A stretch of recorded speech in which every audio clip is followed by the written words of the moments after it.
Bienvenue pour cette petite vidéo où on va parler très rapidement de l'échauffement.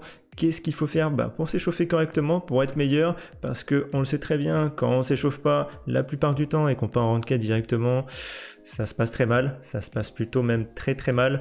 Des fois non, des fois tu as un peu de chance, mais je te conseille très clairement de partir directement sur des échauffements, surtout au début, sur au moins 15, 20, 30 minutes si tu peux, ça pourra te faire progresser énormément. Alors d'accord, peut-être que tu n'auras pas trop le temps des fois, mais si tu en as, n'hésite pas à le faire pratiquement à chaque fois. Moi c'est ce que je fais et ça me permet vraiment de progresser.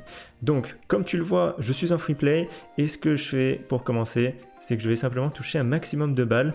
Essayer d'aller le plus vite possible sur la balle tout en gardant un boost quand même assez rapide. C'est ce qui va vraiment te faire progresser, d'aller le plus vite possible parce que ça augmentera ta rapidité de vision de jeu et pour toucher la balle tout simplement plus facilement. N'hésite pas à essayer également à faire un maximum de mécaniques, celles où tu es plutôt confiant ou même celles que tu n'as pas l'habitude de faire, c'est là où tu vas le plus progresser. Évidemment, si tu le fais à chaque fois, tu verras que tu vas progresser énormément très rapidement. Après environ 10 minutes d'échauffement en jeu libre, ce que je fais et ce que j'ai fait vraiment à chaque fois, surtout au début quand je commençais le jeu, c'est d'aller en dribbling challenge sur cette map là. Si jamais tu ne l'as pas mais tu es sur Epic Games, tu peux quand même l'avoir et j'ai fait une vidéo là-dessus, je t'emmène directement sur cette vidéo juste en haut à droite.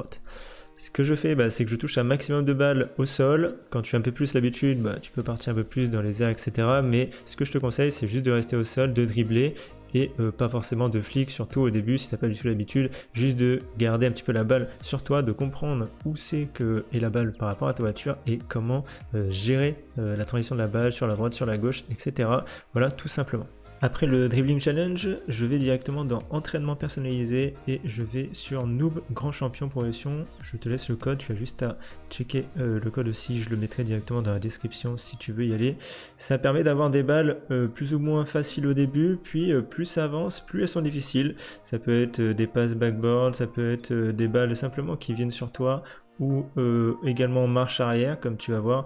Ça permet vraiment de faire la globalité de ton entraînement, on va dire, de toucher le plus de balles possible et surtout d'être précis et de viser. C'est ce qui va vraiment te permettre d'être plus efficace pendant tes games. Et ça te permettrait de marquer plus facilement des buts, des open également, tu verras, tu seras beaucoup plus précis.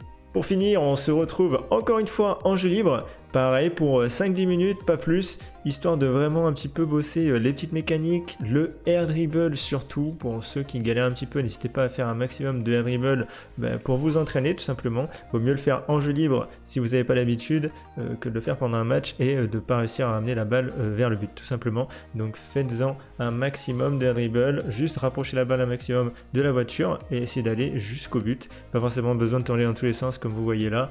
Moi c'est que je bosse à fond l'autono droit en ce moment et que je trouve ça beaucoup plus sympa, beaucoup plus stylé et que ça m'aide beaucoup plus tout simplement à toucher mes balles et à être plus précis sur mes mouvements. Donc voilà, cette vidéo est terminée. Si jamais tu as envie d'aller checker un petit peu ce que je fais, n'hésite pas à voir d'autres tutos qui vont arriver très prochainement. Donc à la prochaine.